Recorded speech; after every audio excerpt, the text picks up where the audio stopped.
성령의 은혜가 당신 안에서 숨쉬며 하루의 모든 순간을 평안으로 덮어주시길 바랍니다. 그 평안이 감사가 되고 그 감사가 찬양이 되길 소망합니다. 여러분, 구독 버튼을 누르시면 매일 아침 하나님의 말씀이 여러분을 부드럽게 깨워드립니다. 좋아요를 누르시면 오늘 하루가 감사와 평안으로 채워질 것입니다. 댓글로 아멘을 남기시면 여러분의 기도가 이 채널을 통해 함께 올려집니다. 이 말씀이 필요한 누군가에게 공유해 주신다면 그 또한 큰 은혜가 될 것입니다. 감사합니다. 같은 하루인데 완전히 다릅니다. 아침에 성령님을 먼저 찾은 날과 그렇지 않은 날. 문제는 똑같은데 마음의 평안이 다르고 상황은 변하지 않았는데 해결의 실마리가 보입니다.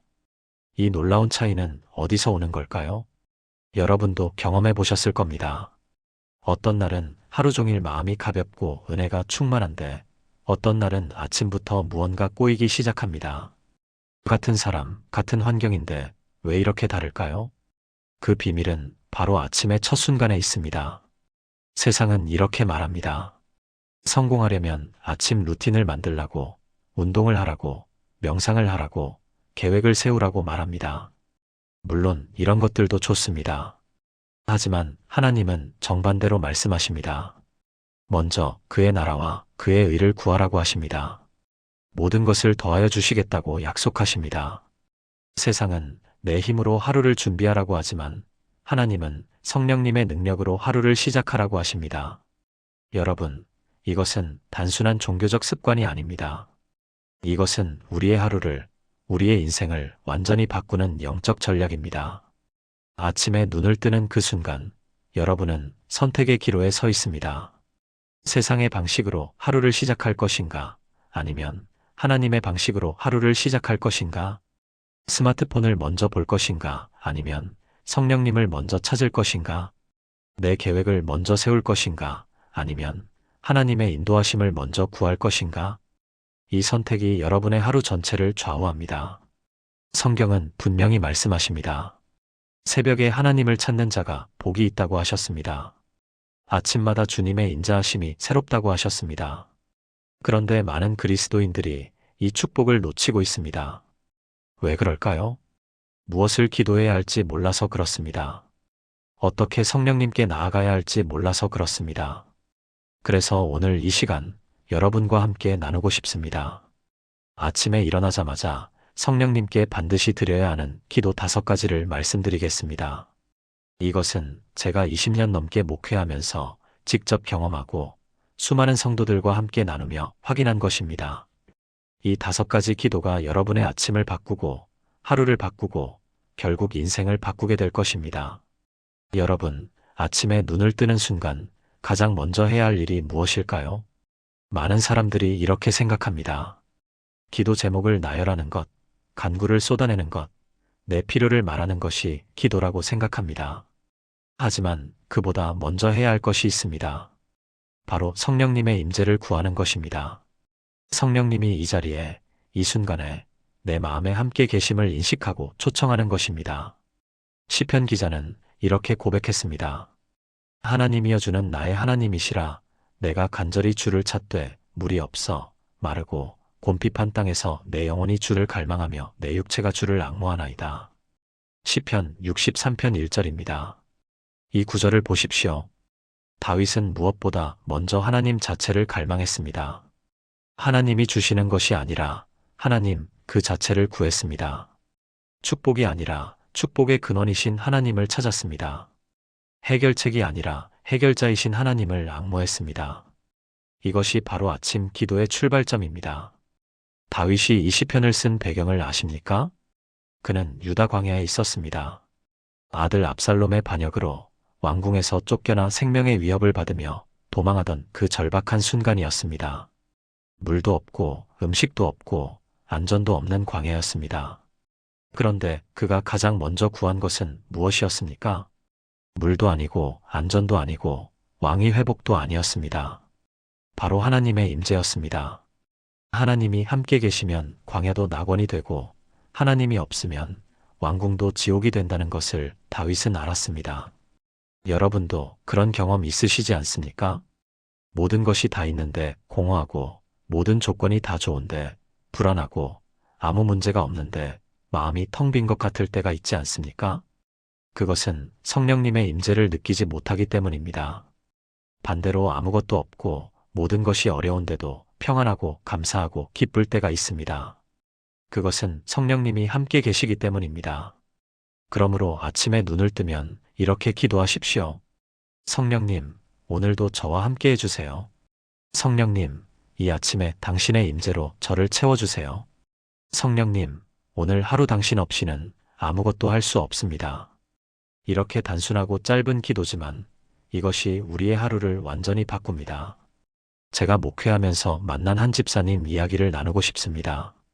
그분은 60대 중반의 여집사님이셨는데 오랫동안 우울증으로 고생하고 계셨습니다.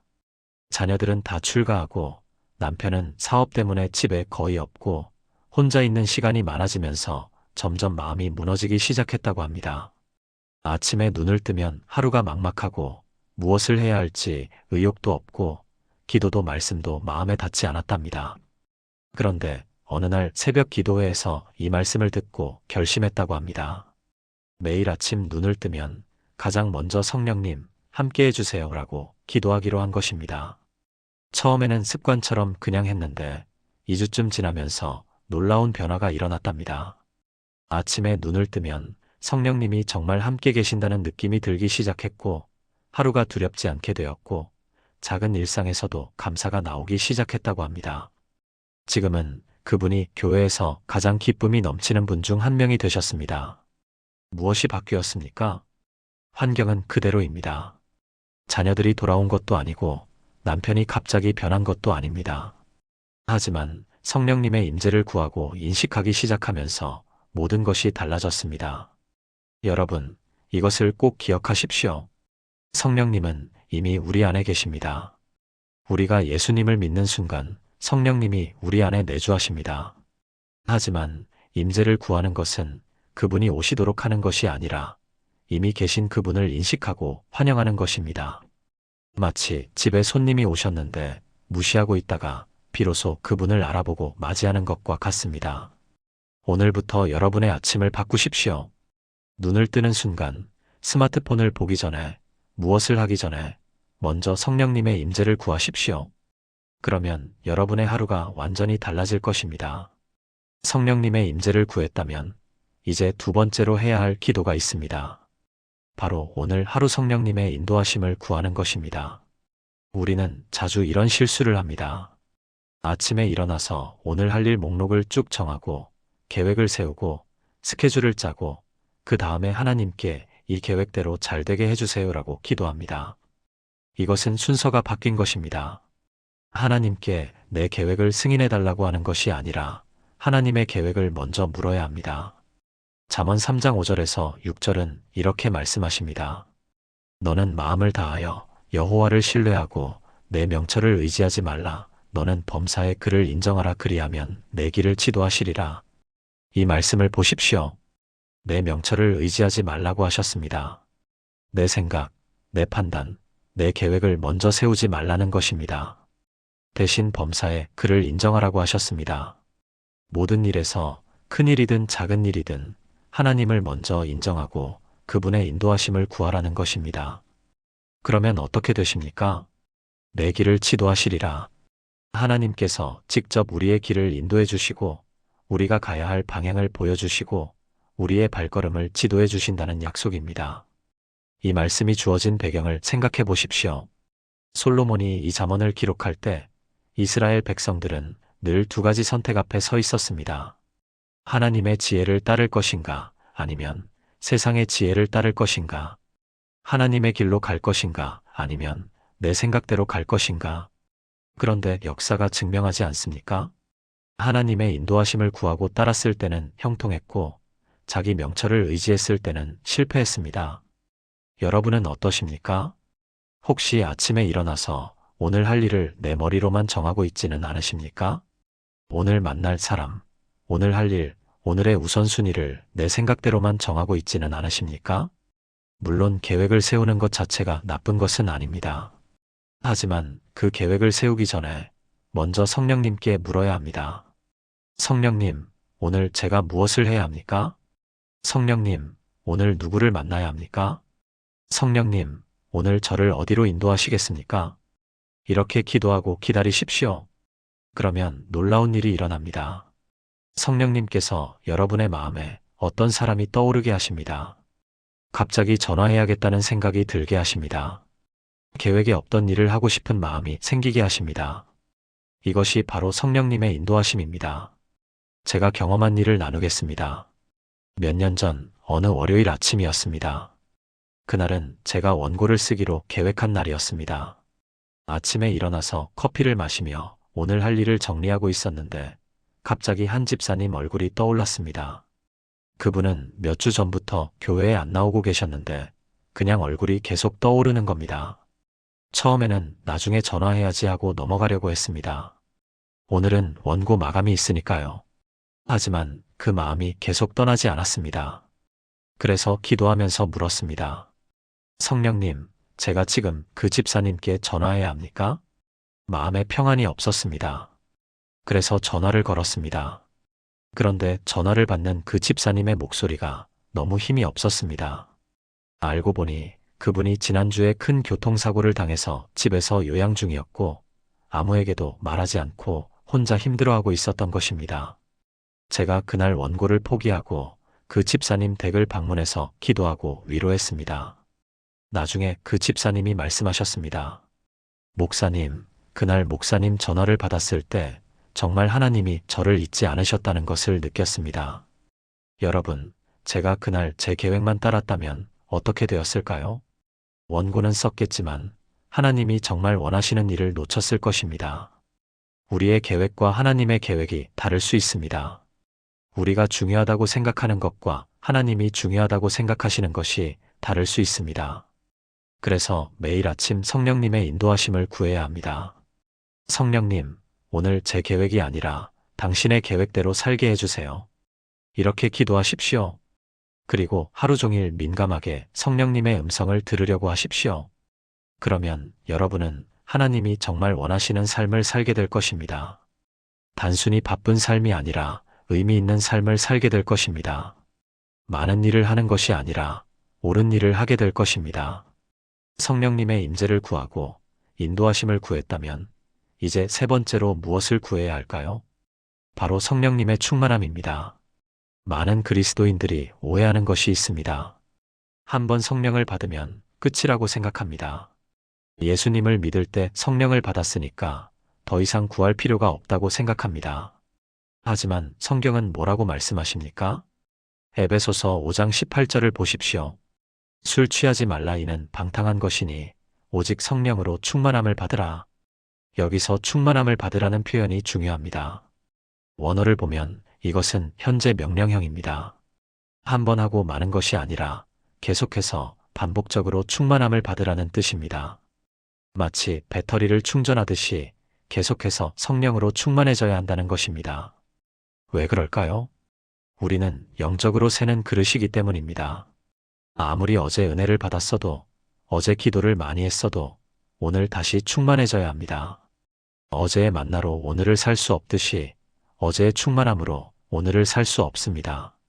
사도행전을 보면 놀라운 기록이 있습니다. 오순절에 성령 충만했던 사도들이 또다시 성령 충만함을 받습니다.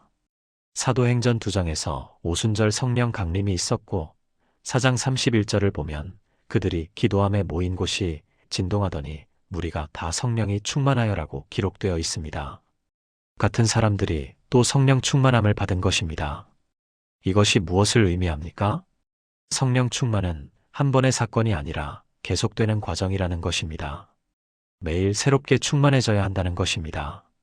그러면 왜 우리는 성령의 충만함이 필요합니까? 첫째, 우리 힘으로는 하루를 살 수 없기 때문입니다. 세상은 영적 전쟁터입니다. 유혹이 있고 시험이 있고 어려움이 있습니다. 내 힘으로, 내 의지로, 내 노력으로는 이길 수 없습니다. 오직 성령의 능력이 필요합니다. 둘째, 성령의 열매를 맺기 위해서입니다. 갈라디아서 5장에 나오는 성령의 열매, 사랑과 희락과 화평과 오래 참음과 자비와 양선과 충성과 온유와 절제, 이것들은 우리 노력으로 만들어지는 것이 아닙니다. 성령님이 우리 안에서 충만하실 때 자연스럽게 맺어지는 열매입니다. 셋째, 담대함과 확신을 얻기 위해서입니다. 성령 충만한 사람은 두려움이 없습니다. 사람이 무섭지 않고 환경이 무섭지 않고 미래가 무섭지 않습니다. 베드로를 보십시오. 예수님이 잡히실 때는 무서워서 3번이나 부인했지만 성령 충만한 후에는 수천 명 앞에서 담대히 복음을 전했습니다. 무엇이 그를 바꾸었습니까? 성령의 충만함이었습니다. 그래서 여러분도 매일 아침 이렇게 기도해야 합니다. 성령님, 오늘도 저를 충만하게 채워주세요. 성령님, 제 마음을, 제 생각을, 제 감정을, 제 의지를 당신으로 가득 채워주세요. 성령님, 오늘 하루 제가 아니라 당신이 저를 통해 사시게 해주세요. 이것은 간구입니다. 이것은 갈망입니다. 마치 목마른 사슴이 시냇물을 찾듯이 우리 영혼이 성령의 충만함을 간절히 사모해야 합니다. 한 권사님의 간증을 나누고 싶습니다. 그분은 직장 생활을 하시는 분인데 직장에서 늘 스트레스를 받으셨답니다. 상사는 까다롭고 동료들과는 갈등이 있고 업무는 과중하고 매일 출근하는 것이 고역이었다고 합니다. 신경질이 나고 짜증이 나고 우울하고 집에 가서는 가족들에게 화풀이하게 되고 그러면서도 자책하고 이런 악순환이 반복되었답니다. 그러다가 어느 날 새벽 기도회에서 이 말씀을 듣고 결심했다고 합니다. 매일 아침 출근하기 전에 성령의 충만함을 간절히 구하기로 한 것입니다. 처음에는 달라지는 것이 없었답니다. 직장 환경도 그대로고 상사도 그대로고 업무도 그대로였습니다. 하지만 한 달쯤 지나면서 자신이 변하기 시작했다는 것을 느꼈답니다. 똑같은 상황인데 반응이 달라지기 시작했습니다. 전에는 화가 났던 일에 화가 나지 않고, 전에는 짜증났던 말에 평안을 유지할 수 있게 되었고, 심지어 어려운 동료를 위해 기도하는 마음이 생겼답니다. 지금은 그 직장을 나의 선교지라고 부르신답니다. 무엇이 바뀌었습니까? 환경은 그대로입니다. 하지만 그분 안에 성령님이 충만하시니까 모든 것이 달라진 것입니다. 여러분, 이것이 바로 성령 충만의 능력입니다. 우리를 변화시키는 것은 환경이 아니라 성령님입니다. 오늘부터 매일 아침 성령의 충만함을 구하십시오. 목마른 사슴처럼 간절한 마음으로 구하십시오. 그러면 성령님께서 반드시 여러분을 충만하게 채워주실 것입니다. 그리고 여러분의 하루가, 여러분의 삶이 완전히 달라질 것입니다.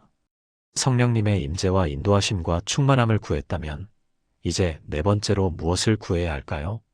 바로 성령님의 보호하심입니다. 많은 사람들이 보호를 구할 때 이렇게 기도합니다. 하나님, 오늘 하루 사고 없이 무사하게 지켜주세요. 물론 이것도 좋은 기도입니다. 하지만 우리가 정말 보호받아야 할 것은 육체만이 아닙니다. 오히려 더 중요한 것은 영적인 보호입니다. 우리의 마음, 우리의 생각, 우리의 영혼을 악한 것으로부터 지켜달라고 기도해야 합니다. 시편 91편 11절에서 12절은 이렇게 말씀하십니다. 그가 너를 위하여 그의 천사들을 명령하사 내 모든 길에서 너를 지키게 하심이라. 그들이 그들의 손으로 너를 붙들어 발이 돌에 부딪히지 아니하게 하리로다. 이 시편을 보십시오. 하나님께서 천사들을 명령하셔서 우리를 지키신다고 하셨습니다. 우리의 모든 길에서 매 순간마다 우리를 보호하신다는 약속입니다. 그런데 이 보호하심이 단순히 물리적인 것만을 의미하지 않습니다. 영적인 보호까지 포함하는 것입니다. 이 시편 91편은 어떤 상황에서 기록되었습니까? 이스라엘 백성들이 광야에서 수많은 위험과 마주했을 때입니다. 뱀도 있고 전갈도 있고 적군도 있고 질병도 있었습니다. 하지만 그들이 정말 두려워해야 했던 것은 눈에 보이는 위험만이 아니었습니다. 우상 숭배의 유혹, 불평과 원망의 마음, 하나님을 떠나려는 마음, 이런 영적인 위험이 더 무서운 것이었습니다. 그래서 하나님은 육체적인 보호뿐 아니라 영적인 보호도 약속하신 것입니다. 여러분, 오늘날 우리가 사는 세상은 어떻습니까? 영적으로 너무나 위험한 시대입니다. 미디어를 통해 온갖 악한 것들이 우리에게 쏟아져 들어옵니다. 세상의 가치관, 물질주의, 쾌락주의, 상대주의가 우리의 생각을 공격합니다. 시기와 질투와 비교와 열등감이 우리 마음을 괴롭힙니다. 의심과 두려움과 불안이 우리를 흔듭니다. 이것들은 모두 영적인 공격입니다. 바울은 에베소서 6장에서 말했습니다. 우리의 씨름은 혈과 육을 상대하는 것이 아니요 통치자들과 권세들과 이 어둠의 세상 주관자들과 하늘에 있는 악의 영들을 상대함이라. 우리가 씨름하는 대상은 보이는 것만이 아니라 보이지 않는 악한 영들이라는 것입니다. 그래서 우리는 매일 아침 영적 보호를 위해 기도해야 합니다. 성령님, 오늘 하루 저를 보호해 주세요. 성령님, 악한 생각으로부터 제 마음을 지켜주세요. 성령님, 죄의 유혹으로부터 저를 건져주세요. 성령님, 원수의 계략으로부터 저를 보호해 주세요. 이렇게 구체적으로 기도하십시오. 그러면 놀라운 일이 일어납니다. 평소 같으면 넘어갔을 유혹을 이기게 됩니다. 습관적으로 하던 죄에서 벗어나게 됩니다. 부정적인 생각이 들어올 때 즉시 알아차리고 물리칠 수 있게 됩니다. 이것이 바로 성령님의 보호하심입니다. 제가 상담했던 한 청년의 이야기를 나누겠습니다. 그 청년은 인터넷 중독으로 고생하고 있었습니다. 특히 밤에 잠자기 전 스마트폰으로 이것저것 보다가 새벽까지 자지 못하는 일이 반복되었고 음란물을 보는 것도 끊지 못하고 있었습니다. 스스로 너무 자책하고 기도도 해보고 결심도 수없이 했지만 계속 실패했답니다. 그런데 제가 이렇게 조언했습니다. 매일 아침 일어나면 가장 먼저 성령님께 오늘 하루 보호해달라고 구하세요. 그리고 저녁에 잠자기 전에도 다시 한번 보호를 구하세요. 그 청년이 그대로 실천했습니다. 처음 며칠은 여전히 넘어졌답니다. 하지만 기도를 계속하면서 점점 달라지기 시작했다고 합니다. 유혹이 올 때 마음속에서 경고음 같은 것이 울린답니다. 이건 아니야, 멈춰야 해라는 음성이 들린다는 것입니다. 그리고 스마트폰을 내려놓을 수 있는 힘이 생긴답니다. 6개월이 지난 지금은 완전히 자유로워졌다고 고백했습니다. 무엇이 그를 바꾸었습니까? 성령님의 보호하심이었습니다. 자기 의지만으로는 안 되었지만 성령님께서 보호하시니까 이길 수 있었던 것입니다. 여러분도 그렇습니다. 우리 힘으로는 죄를 이길 수 없습니다. 우리 의지만으로는 유혹을 물리칠 수 없습니다. 하지만 성령님께서 보호하시면 가능합니다. 그래서 매일 아침 이 기도를 드려야 합니다. 성령님, 오늘 하루 저를 지켜주세요. 이것은 나약함의 고백이 아닙니다. 이것은 지혜로운 자의 기도입니다.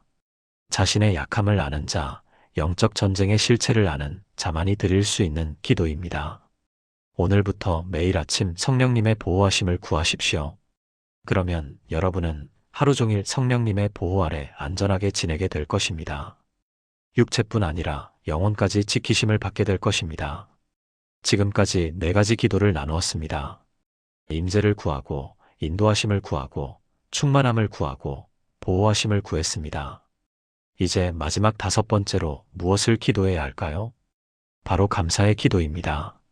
많은 사람들이 기도할 때 구하기만 합니다. 이것 주세요, 저것 주세요, 이렇게 해주세요, 저렇게 해주세요. 물론 구하는 것도 중요합니다. 성경도 구하라고 하셨습니다. 하지만 구하기만 하고 감사하지 않는다면 그것은 불완전한 기도입니다.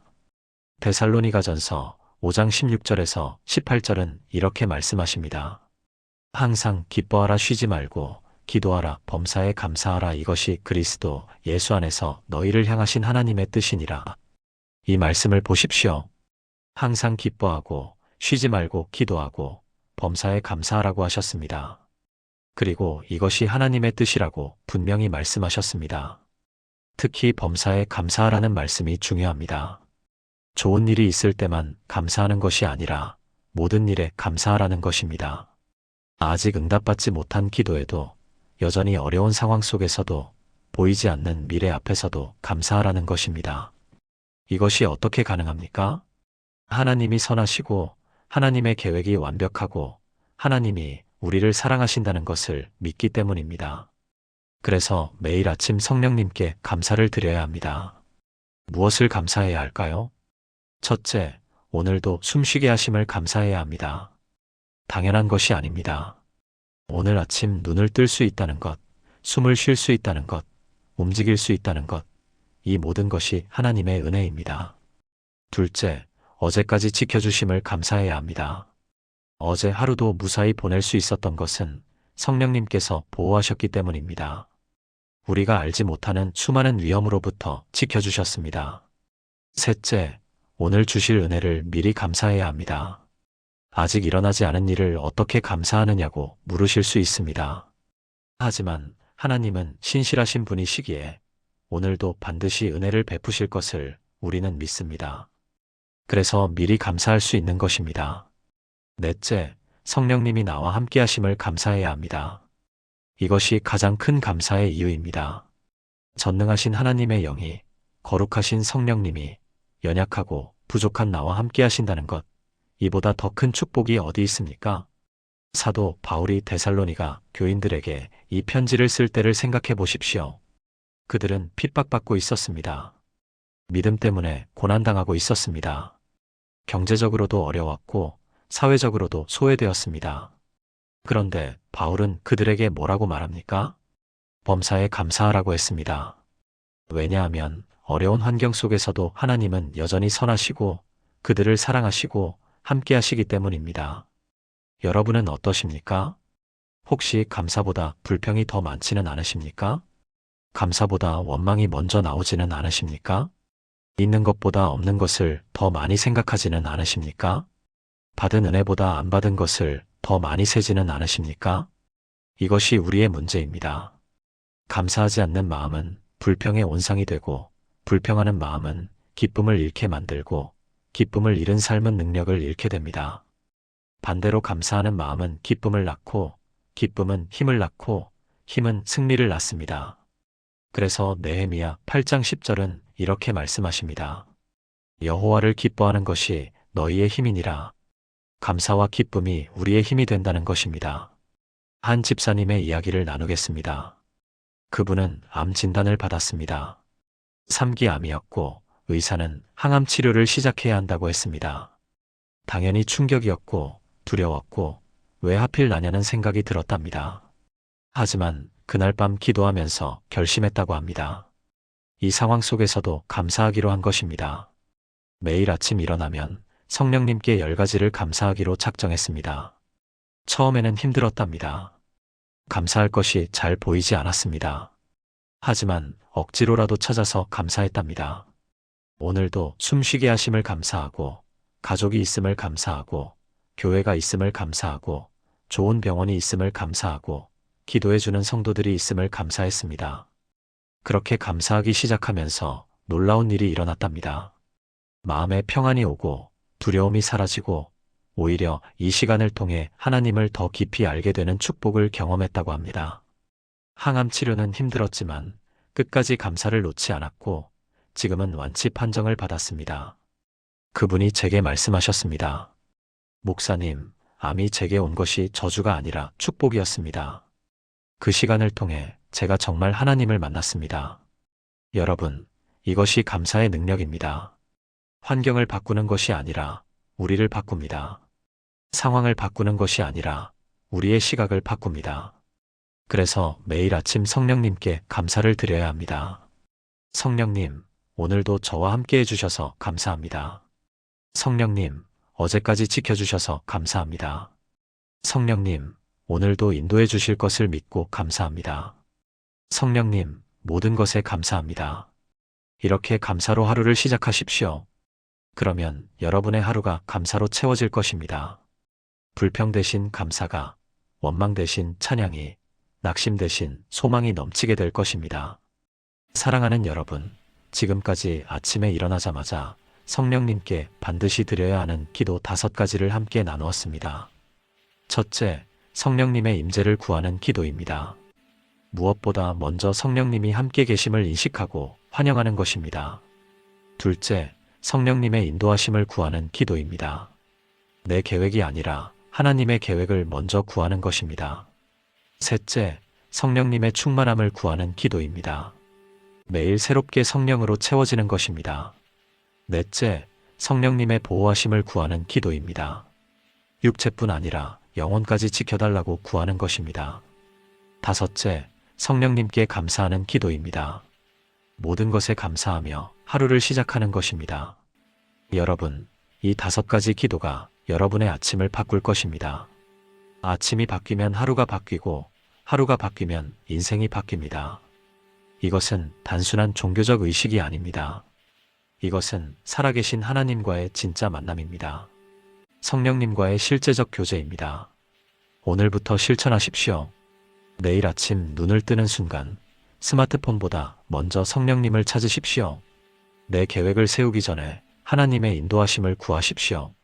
그러면 여러분은 놀라운 변화를 경험하게 될 것입니다. 성령님은 살아계십니다.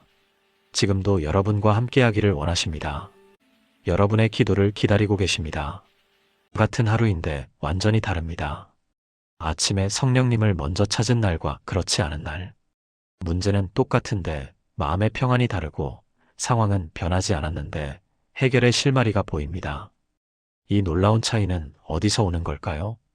여러분도 경험해 보셨을 겁니다. 어떤 날은 하루 종일 마음이 가볍고 은혜가 충만한데 어떤 날은 아침부터 무언가 꼬이기 시작합니다. 같은 사람, 같은 환경인데 왜 이렇게 다를까요? 그 비밀은 바로 아침의 첫 순간에 있습니다. 세상은 이렇게 말합니다. 성공하려면 아침 루틴을 만들라고, 운동을 하라고, 명상을 하라고, 계획을 세우라고 말합니다. 물론 이런 것들도 좋습니다. 하지만 하나님은 정반대로 말씀하십니다. 먼저 그의 나라와 그의 의를 구하라고 하십니다. 모든 것을 더하여 주시겠다고 약속하십니다. 세상은 내 힘으로 하루를 준비하라고 하지만 하나님은 성령님의 능력으로 하루를 시작하라고 하십니다. 여러분, 이것은 단순한 종교적 습관이 아닙니다. 이것은 우리의 하루를, 우리의 인생을 완전히 바꾸는 영적 전략입니다. 아침에 눈을 뜨는 그 순간, 여러분은 선택의 기로에 서 있습니다. 세상의 방식으로 하루를 시작할 것인가, 아니면 하나님의 방식으로 하루를 시작할 것인가? 스마트폰을 먼저 볼 것인가, 아니면 성령님을 먼저 찾을 것인가? 내 계획을 먼저 세울 것인가, 아니면 하나님의 인도하심을 먼저 구할 것인가? 이 선택이 여러분의 하루 전체를 좌우합니다. 성경은 분명히 말씀하십니다. 새벽에 하나님을 찾는 자가 복이 있다고 하셨습니다. 아침마다 주님의 인자하심이 새롭다고 하셨습니다. 그런데 많은 그리스도인들이 이 축복을 놓치고 있습니다. 왜 그럴까요? 무엇을 기도해야 할지 몰라서 그렇습니다. 어떻게 성령님께 나아가야 할지 몰라서 그렇습니다. 그래서 오늘 이 시간 여러분과 함께 나누고 싶습니다. 아침에 일어나자마자 성령님께 반드시 드려야 하는 기도 5가지를 말씀드리겠습니다. 이것은 제가 20년 넘게 목회하면서 직접 경험하고 수많은 성도들과 함께 나누며 확인한 것입니다. 이 5가지 기도가 여러분의 아침을 바꾸고 하루를 바꾸고 결국 인생을 바꾸게 될 것입니다. 여러분, 아침에 눈을 뜨는 순간 가장 먼저 해야 할 일이 무엇일까요? 많은 사람들이 이렇게 생각합니다. 기도 제목을 나열하는 것, 간구를 쏟아내는 것, 내 필요를 말하는 것이 기도라고 생각합니다. 하지만 그보다 먼저 해야 할 것이 있습니다. 바로 성령님의 임재를 구하는 것입니다. 성령님이 이 자리에, 이 순간에 내 마음에 함께 계심을 인식하고 초청하는 것입니다. 시편 기자는 이렇게 고백했습니다. 하나님이여 주는 나의 하나님이시라. 내가 간절히 주를 찾되 물이 없어 마르고 곰핍한 땅에서 내 영혼이 주를 갈망하며 내 육체가 주를 앙모하나이다. 시편 63편 1절입니다. 이 구절을 보십시오. 다윗은 무엇보다 먼저 하나님 자체를 갈망했습니다. 하나님이 주시는 것이 아니라 하나님 그 자체를 구했습니다. 축복이 아니라 축복의 근원이신 하나님을 찾았습니다. 해결책이 아니라 해결자이신 하나님을 앙모했습니다. 이것이 바로 아침 기도의 출발점입니다. 다윗이 이 시편을 쓴 배경을 아십니까? 그는 유다 광야에 있었습니다. 아들 압살롬의 반역으로 왕궁에서 쫓겨나 생명의 위협을 받으며 도망하던 그 절박한 순간이었습니다. 물도 없고 음식도 없고 안전도 없는 광야였습니다. 그런데 그가 가장 먼저 구한 것은 무엇이었습니까? 물도 아니고 안전도 아니고 왕위 회복도 아니었습니다. 바로 하나님의 임재였습니다. 하나님이 함께 계시면 광야도 낙원이 되고 하나님이 없으면 왕궁도 지옥이 된다는 것을 다윗은 알았습니다. 여러분도 그런 경험 있으시지 않습니까? 모든 것이 다 있는데 공허하고 모든 조건이 다 좋은데 불안하고 아무 문제가 없는데 마음이 텅 빈 것 같을 때가 있지 않습니까? 그것은 성령님의 임재를 느끼지 못하기 때문입니다. 반대로 아무것도 없고 모든 것이 어려운데도 평안하고 감사하고 기쁠 때가 있습니다. 그것은 성령님이 함께 계시기 때문입니다. 그러므로 아침에 눈을 뜨면 이렇게 기도하십시오. 성령님, 오늘도 저와 함께 해주세요. 성령님, 이 아침에 당신의 임재로 저를 채워주세요. 성령님, 오늘 하루 당신 없이는 아무것도 할 수 없습니다. 이렇게 단순하고 짧은 기도지만 이것이 우리의 하루를 완전히 바꿉니다. 제가 목회하면서 만난 한 집사님 이야기를 나누고 싶습니다. 그분은 60대 중반의 여집사님이셨는데 오랫동안 우울증으로 고생하고 계셨습니다. 자녀들은 다 출가하고 남편은 사업 때문에 집에 거의 없고 혼자 있는 시간이 많아지면서 점점 마음이 무너지기 시작했다고 합니다. 아침에 눈을 뜨면 하루가 막막하고 무엇을 해야 할지 의욕도 없고 기도도 말씀도 마음에 닿지 않았답니다. 그런데 어느 날 새벽 기도회에서 이 말씀을 듣고 결심했다고 합니다. 매일 아침 눈을 뜨면 가장 먼저 성령님 함께 해주세요라고 기도하기로 한 것입니다. 처음에는 습관처럼 그냥 했는데 2주쯤 지나면서 놀라운 변화가 일어났답니다. 아침에 눈을 뜨면 성령님이 정말 함께 계신다는 느낌이 들기 시작했고 하루가 두렵지 않게 되었고 작은 일상에서도 감사가 나오기 시작했다고 합니다. 지금은 그분이 교회에서 가장 기쁨이 넘치는 분 중 한 명이 되셨습니다. 무엇이 바뀌었습니까? 환경은 그대로입니다. 자녀들이 돌아온 것도 아니고 남편이 갑자기 변한 것도 아닙니다. 하지만 성령님의 임재를 구하고 인식하기 시작하면서 모든 것이 달라졌습니다. 여러분, 이것을 꼭 기억하십시오. 성령님은 이미 우리 안에 계십니다. 우리가 예수님을 믿는 순간 성령님이 우리 안에 내주하십니다. 하지만 임재를 구하는 것은 그분이 오시도록 하는 것이 아니라 이미 계신 그분을 인식하고 환영하는 것입니다. 마치 집에 손님이 오셨는데 무시하고 있다가 비로소 그분을 알아보고 맞이하는 것과 같습니다. 오늘부터 여러분의 아침을 바꾸십시오. 눈을 뜨는 순간 스마트폰을 보기 전에 무엇을 하기 전에 먼저 성령님의 임재를 구하십시오. 그러면 여러분의 하루가 완전히 달라질 것입니다. 성령님의 임재를 구했다면 이제 두 번째로 해야 할 기도가 있습니다. 바로 오늘 하루 성령님의 인도하심을 구하는 것입니다. 우리는 자주 이런 실수를 합니다. 아침에 일어나서 오늘 할 일 목록을 쭉 정하고 계획을 세우고 스케줄을 짜고 그 다음에 하나님께 이 계획대로 잘 되게 해주세요라고 기도합니다. 이것은 순서가 바뀐 것입니다. 하나님께 내 계획을 승인해달라고 하는 것이 아니라 하나님의 계획을 먼저 물어야 합니다. 잠언 3장 5절에서 6절은 이렇게 말씀하십니다. 너는 마음을 다하여 여호와를 신뢰하고 내 명철을 의지하지 말라. 너는 범사의 그를 인정하라. 그리하면 내 길을 지도하시리라. 이 말씀을 보십시오. 내 명철을 의지하지 말라고 하셨습니다. 내 생각, 내 판단, 내 계획을 먼저 세우지 말라는 것입니다.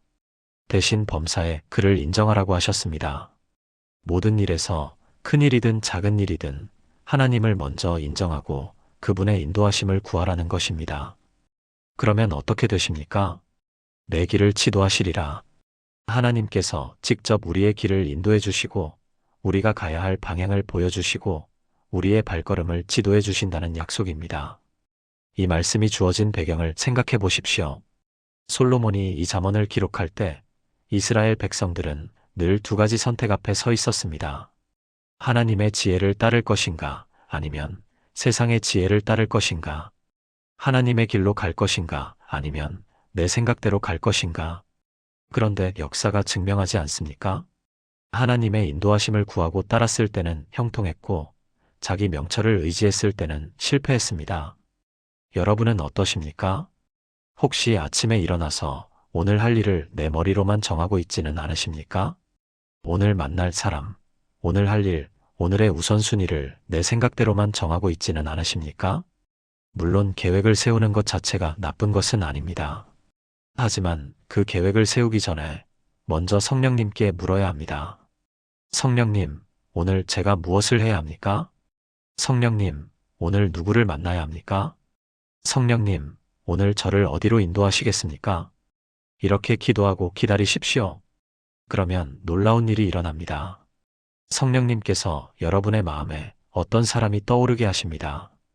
갑자기 전화해야겠다는 생각이 들게 하십니다. 계획에 없던 일을 하고 싶은 마음이 생기게 하십니다. 이것이 바로 성령님의 인도하심입니다. 제가 경험한 일을 나누겠습니다. 몇 년 전 어느 월요일 아침이었습니다.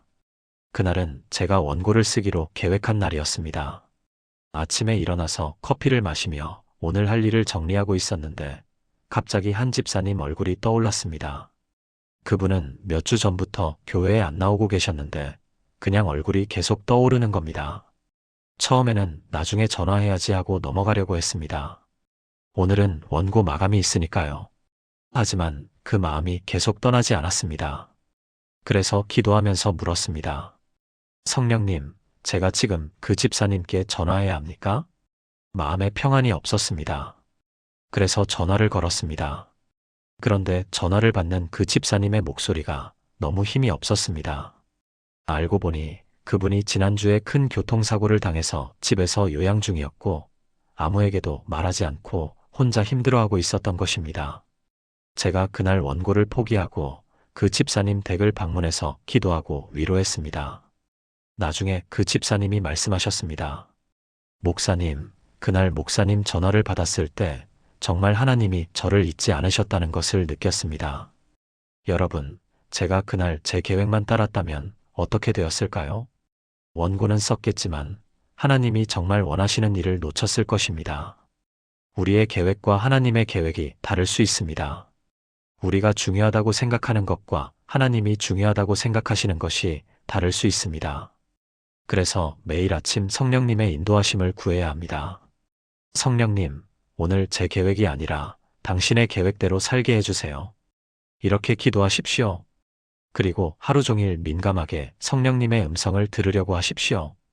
그러면 여러분은 하나님이 정말 원하시는 삶을 살게 될 것입니다. 단순히 바쁜 삶이 아니라 의미 있는 삶을 살게 될 것입니다. 많은 일을 하는 것이 아니라 옳은 일을 하게 될 것입니다. 성령님의 임재를 구하고 인도하심을 구했다면 이제 세 번째로 무엇을 구해야 할까요? 바로 성령님의 충만함입니다. 많은 그리스도인들이 오해하는 것이 있습니다. 한번 성령을 받으면 끝이라고 생각합니다. 예수님을 믿을 때 성령을 받았으니까 더 이상 구할 필요가 없다고 생각합니다. 하지만 성경은 뭐라고 말씀하십니까? 에베소서 5장 18절을 보십시오. 술 취하지 말라 이는 방탕한 것이니 오직 성령으로 충만함을 받으라. 여기서 충만함을 받으라는 표현이 중요합니다. 원어를 보면 이것은 현재 명령형입니다.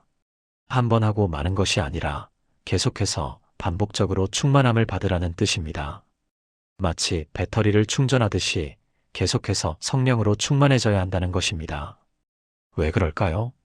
우리는 영적으로 새는 그릇이기 때문입니다.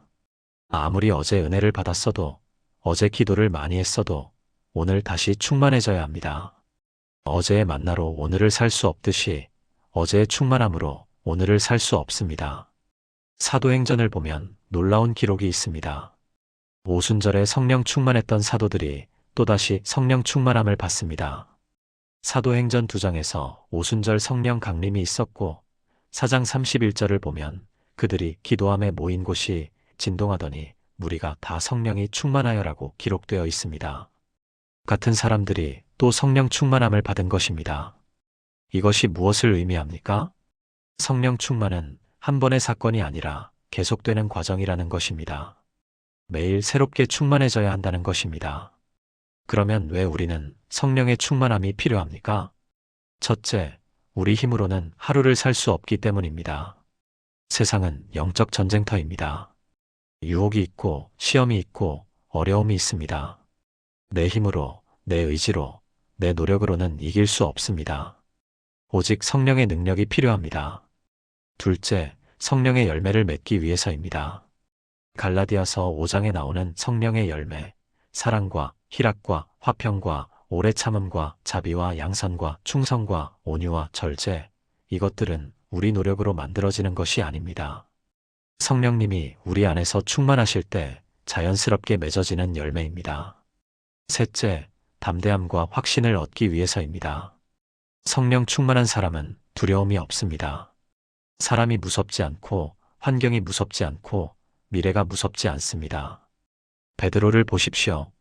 예수님이 잡히실 때는 무서워서 3번이나 부인했지만 성령 충만한 후에는 수천 명 앞에서 담대히 복음을 전했습니다. 무엇이 그를 바꾸었습니까? 성령의 충만함이었습니다. 그래서 여러분도 매일 아침 이렇게 기도해야 합니다. 성령님, 오늘도 저를 충만하게 채워주세요. 성령님, 제 마음을, 제 생각을, 제 감정을, 제 의지를 당신으로 가득 채워주세요.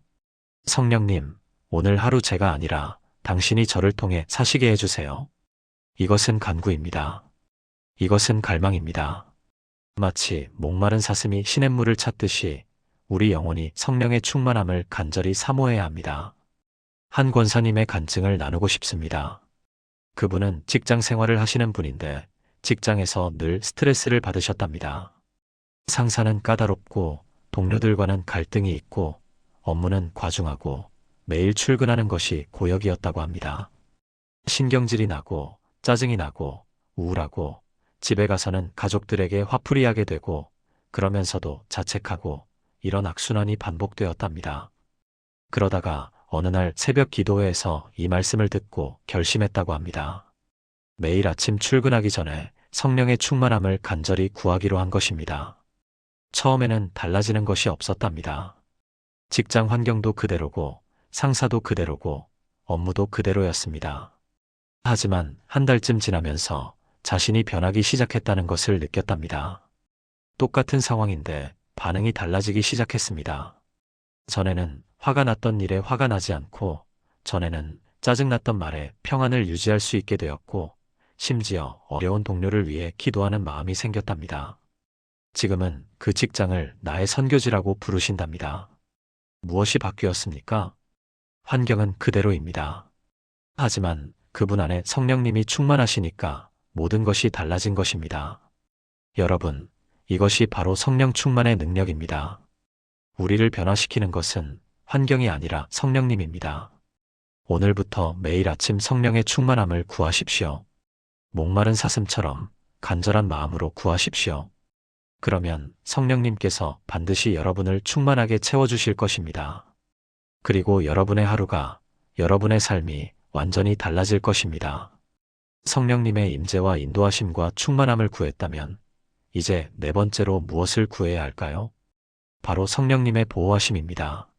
많은 사람들이 보호를 구할 때 이렇게 기도합니다. 하나님, 오늘 하루 사고 없이 무사하게 지켜주세요. 물론 이것도 좋은 기도입니다. 하지만 우리가 정말 보호받아야 할 것은 육체만이 아닙니다. 오히려 더 중요한 것은 영적인 보호입니다.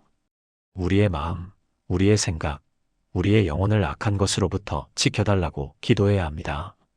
시편 91편 11절에서 12절은 이렇게 말씀하십니다. 그가 너를 위하여 그의 천사들을 명령하사 내 모든 길에서 너를 지키게 하심이라. 그들이 그들의 손으로 너를 붙들어 발이 돌에 부딪히지 아니하게 하리로다. 이 시편을 보십시오. 하나님께서 천사들을 명령하셔서 우리를 지키신다고 하셨습니다. 우리의 모든 길에서 매 순간마다 우리를 보호하신다는 약속입니다. 그런데 이 보호하심이 단순히 물리적인 것만을 의미하지 않습니다. 영적인 보호까지 포함하는 것입니다. 이 시편 91편은 어떤 상황에서 기록되었습니까? 이스라엘 백성들이 광야에서 수많은 위험과 마주했을 때입니다. 뱀도 있고 정갈도 있고 적군도 있고 질병도 있었습니다. 하지만 그들이 정말 두려워해야 했던 것은 눈에 보이는 위험만이 아니었습니다. 우상 숭배의 유혹, 불평과 원망의 마음, 하나님을 떠나려는 마음, 이런 영적인 위험이 더 무서운 것이었습니다. 그래서 하나님은 육체적인 보호뿐 아니라 영적인 보호도 약속하신 것입니다.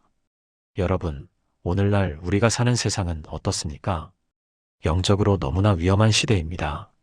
미디어를 통해 온갖 악한 것들이 우리에게 쏟아져 들어옵니다.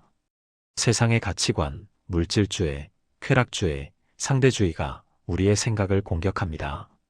시기와 질투와 비교와 열등감이 우리 마음을 괴롭힙니다. 의심과 두려움과 불안이 우리를 흔듭니다. 이것들은 모두 영적인 공격입니다. 바울은 에베소서 6장에서 말했습니다. 우리의 씨름은 혈과 육을 상대하는 것이 아니요 통치자들과 권세들과 이 어둠의 세상 주관자들과 하늘에 있는 악의 영들을 상대함이라. 우리가 씨름하는 대상은 보이는 것만이 아니라 보이지 않는 악한 영들이라는 것입니다. 그래서 우리는 매일 아침 영적 보호를 위해 기도해야 합니다. 성령님, 오늘 하루 저를 보호해 주세요. 성령님, 악한 생각으로부터 제 마음을 지켜주세요. 성령님, 죄의 유혹으로부터 저를 건져주세요. 성령님, 원수의 계략으로부터 저를 보호해 주세요. 이렇게 구체적으로 기도하십시오. 그러면 놀라운 일이 일어납니다. 평소 같으면 넘어갔을 유혹을 이기게 됩니다. 습관적으로 하던 죄에서 벗어나게 됩니다. 부정적인 생각이 들어올 때 즉시 알아차리고 물리칠 수 있게 됩니다. 이것이 바로 성령님의 보호하심입니다. 제가 상담했던 한 청년의 이야기를 나누겠습니다. 그 청년은 인터넷 중독으로 고생하고 있었습니다. 특히 밤에 잠자기 전 스마트폰으로 이것저것 보다가 새벽까지 자지 못하는 일이 반복되었고 음란물을 보는 것도 끊지 못하고 있었습니다. 스스로 너무 자책하고 기도도 해보고 결심도 수없이 했지만 계속 실패했답니다. 그런데 제가 이렇게 조언했습니다. 매일 아침 일어나면 가장 먼저 성령님께 오늘 하루 보호해달라고 구하세요. 그리고 저녁에 잠자기 전에도 다시 한번 보호를 구하세요. 그 청년이 그대로 실천했습니다. 처음 며칠은 여전히 넘어졌답니다. 하지만 기도를 계속하면서 점점 달라지기 시작했다고 합니다. 유혹이 올 때 마음속에서 경고음 같은 것이 울린답니다. 이건 아니야, 멈춰야 해라는 음성이 들린다는 것입니다. 그리고 스마트폰을 내려놓을 수 있는 힘이 생긴답니다. 6개월이 지난 지금은 완전히 자유로워졌다고 고백했습니다. 무엇이 그를 바꾸었습니까? 성령님의 보호하심이었습니다. 자기 의지만으로는 안 되었지만 성령님께서 보호하시니까 이길 수 있었던 것입니다. 여러분도 그렇습니다. 우리 힘으로는 죄를 이길 수 없습니다. 우리 의지만으로는 유혹을 물리칠 수 없습니다. 하지만 성령님께서 보호하시면 가능합니다. 그래서 매일 아침 이 기도를 드려야 합니다. 성령님, 오늘 하루 저를 지켜주세요. 이것은 나약함의 고백이 아닙니다. 이것은 지혜로운 자의 기도입니다. 자신의 약함을 아는 자, 영적 전쟁의 실체를 아는 자만이 드릴 수 있는 기도입니다. 오늘부터 매일 아침 성령님의 보호하심을 구하십시오. 그러면 여러분은 하루 종일 성령님의 보호 아래 안전하게 지내게 될 것입니다. 육체뿐 아니라 영혼까지 지키심을 받게 될 것입니다. 지금까지 4가지 기도를 나누었습니다. 임재를 구하고, 인도하심을 구하고, 충만함을 구하고, 보호하심을 구했습니다. 이제 마지막 5번째로 무엇을 기도해야 할까요? 바로 감사의 기도입니다. 많은 사람들이 기도할 때 구하기만 합니다. 이것 주세요, 저것 주세요, 이렇게 해주세요, 저렇게 해주세요. 물론 구하는 것도 중요합니다. 성경도 구하라고 하셨습니다. 하지만 구하기만 하고 감사하지 않는다면 그것은 불완전한 기도입니다. 데살로니가전서 5장 16절에서 18절은 이렇게 말씀하십니다. 항상 기뻐하라, 쉬지 말고 기도하라, 범사에 감사하라. 이것이 그리스도 예수 안에서 너희를 향하신 하나님의 뜻이니라. 이 말씀을 보십시오. 항상 기뻐하고 쉬지 말고 기도하고 범사에 감사하라고 하셨습니다. 그리고 이것이 하나님의 뜻이라고 분명히 말씀하셨습니다. 특히 범사에 감사하라는 말씀이 중요합니다. 좋은 일이 있을 때만 감사하는 것이 아니라 모든 일에 감사하라는 것입니다. 아직 응답받지 못한 기도에도, 여전히 어려운 상황 속에서도, 보이지 않는 미래 앞에서도 감사하라는 것입니다. 이것이 어떻게 가능합니까? 하나님이 선하시고 하나님의 계획이 완벽하고 하나님이 우리를 사랑하신다는 것을 믿기 때문입니다. 그래서 매일 아침 성령님께 감사를 드려야 합니다. 무엇을 감사해야 할까요? 첫째, 오늘도 숨쉬게 하심을 감사해야 합니다. 당연한 것이 아닙니다. 오늘 아침 눈을 뜰 수 있다는 것, 숨을 쉴 수 있다는 것, 움직일 수 있다는 것, 이 모든 것이 하나님의 은혜입니다. 둘째, 어제까지 지켜주심을 감사해야 합니다. 어제 하루도 무사히 보낼 수 있었던 것은 성령님께서 보호하셨기 때문입니다. 우리가 알지 못하는 수많은 위험으로부터 지켜주셨습니다. 셋째, 오늘 주실 은혜를 미리 감사해야 합니다. 아직 일어나지 않은 일을 어떻게 감사하느냐고 물으실 수 있습니다. 하지만 하나님은 신실하신 분이시기에 오늘도 반드시 은혜를 베푸실 것을 우리는 믿습니다. 그래서 미리 감사할 수 있는 것입니다. 넷째, 성령님이 나와 함께 하심을 감사해야 합니다. 이것이 가장 큰 감사의 이유입니다. 전능하신 하나님의 영이, 거룩하신 성령님이 연약하고 부족한 나와 함께 하신다는 것, 이보다 더 큰 축복이 어디 있습니까? 사도 바울이 데살로니가 교인들에게 이 편지를 쓸 때를 생각해 보십시오. 그들은 핍박받고 있었습니다. 믿음 때문에 고난당하고 있었습니다. 경제적으로도 어려웠고 사회적으로도 소외되었습니다. 그런데 바울은 그들에게 뭐라고 말합니까? 범사에 감사하라고 했습니다. 왜냐하면 어려운 환경 속에서도 하나님은 여전히 선하시고 그들을 사랑하시고 함께 하시기 때문입니다. 여러분은 어떠십니까? 혹시 감사보다 불평이 더 많지는 않으십니까? 감사보다 원망이 먼저 나오지는 않으십니까? 있는 것보다 없는 것을 더 많이 생각하지는 않으십니까? 받은 은혜보다 안 받은 것을 더 많이 세지는 않으십니까? 이것이 우리의 문제입니다. 감사하지 않는 마음은 불평의 온상이 되고, 불평하는 마음은 기쁨을 잃게 만들고, 기쁨을 잃은 삶은 능력을 잃게 됩니다. 반대로 감사하는 마음은 기쁨을 낳고, 기쁨은 힘을 낳고, 힘은 승리를 낳습니다. 그래서 느헤미야 8장 10절은 이렇게 말씀하십니다. 여호와를 기뻐하는 것이 너희의 힘이니라. 감사와 기쁨이 우리의 힘이 된다는 것입니다. 한 집사님의 이야기를 나누겠습니다. 그분은 암 진단을 받았습니다. 3기 암이었고 의사는 항암 치료를 시작해야 한다고 했습니다. 당연히 충격이었고 두려웠고 왜 하필 나냐는 생각이 들었답니다. 하지만 그날 밤 기도하면서 결심했다고 합니다. 이 상황 속에서도 감사하기로 한 것입니다. 매일 아침 일어나면 성령님께 10가지를 감사하기로 작정했습니다. 처음에는 힘들었답니다. 감사할 것이 잘 보이지 않았습니다. 하지만 억지로라도 찾아서 감사했답니다. 오늘도 숨쉬게 하심을 감사하고, 가족이 있음을 감사하고, 교회가 있음을 감사하고, 좋은 병원이 있음을 감사하고, 기도해주는 성도들이 있음을 감사했습니다. 그렇게 감사하기 시작하면서 놀라운 일이 일어났답니다.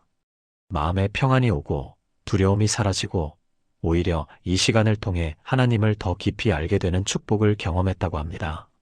항암 치료는 힘들었지만 끝까지 감사를 놓지 않았고 지금은 완치 판정을 받았습니다. 그분이 제게 말씀하셨습니다. 목사님, 암이 제게 온 것이 저주가 아니라 축복이었습니다. 그 시간을 통해 제가 정말 하나님을 만났습니다. 여러분, 이것이 감사의 능력입니다. 환경을 바꾸는 것이 아니라 우리를 바꿉니다. 상황을 바꾸는 것이 아니라 우리의 시각을 바꿉니다. 그래서 매일 아침 성령님께 감사를 드려야 합니다. 성령님, 오늘도 저와 함께 해주셔서 감사합니다. 성령님, 어제까지 지켜주셔서 감사합니다. 성령님, 오늘도 인도해 주실 것을 믿고 감사합니다. 성령님, 모든 것에 감사합니다. 이렇게 감사로 하루를 시작하십시오. 그러면 여러분의 하루가 감사로 채워질 것입니다. 불평 대신 감사가, 원망 대신 찬양이, 낙심 대신 소망이 넘치게 될 것입니다. 사랑하는 여러분, 지금까지 아침에 일어나자마자 성령님께 반드시 드려야 하는 기도 5가지를 함께 나누었습니다. 첫째, 성령님의 임재를 구하는 기도입니다. 무엇보다 먼저 성령님이 함께 계심을 인식하고 환영하는 것입니다. 둘째, 성령님의 인도하심을 구하는 기도입니다. 내 계획이 아니라 하나님의 계획을 먼저 구하는 것입니다. 셋째, 성령님의 충만함을 구하는 기도입니다. 매일 새롭게 성령으로 채워지는 것입니다. 넷째, 성령님의 보호하심을 구하는 기도입니다. 육체뿐 아니라 영혼까지 지켜달라고 구하는 것입니다. 다섯째, 성령님께 감사하는 기도입니다. 모든 것에 감사하며 하루를 시작하는 것입니다. 여러분, 이 5가지 기도가 여러분의 아침을 바꿀 것입니다. 아침이 바뀌면 하루가 바뀌고 하루가 바뀌면 인생이 바뀝니다. 이것은 단순한 종교적 의식이 아닙니다. 이것은 살아계신 하나님과의 진짜 만남입니다. 성령님과의 실제적 교제입니다. 오늘부터 실천하십시오. 내일 아침 눈을 뜨는 순간 스마트폰보다 먼저 성령님을 찾으십시오. 내 계획을 세우기 전에 하나님의 인도하심을 구하십시오. 그러면 여러분은 놀라운 변화를 경험하게 될 것입니다. 성령님은 살아계십니다. 지금도 여러분과 함께하기를 원하십니다. 여러분의 기도를 기다리고 계십니다. 오늘 이 말씀이 여러분의 마음에 닿았다면 좋아요를 눌러주시고 댓글로 아멘이라고 고백해주세요. 그리고 이 축복을 더 많은 분들과 나누고 싶으시다면 구독과 공유 부탁드립니다. 여러분 모두의 아침이 성령님의 은혜로 충만하기를 축복합니다. 여러분의 하루가 성령님의 인도하심으로 평안하기를 축복합니다. 여러분의 삶이 성령님의 능력으로 변화되기를 축복합니다. 하나님의 사랑과 예수 그리스도의 은혜와 성령님의 교통하심이 여러분 모두와 항상 함께 하시기를 기도합니다. 아멘.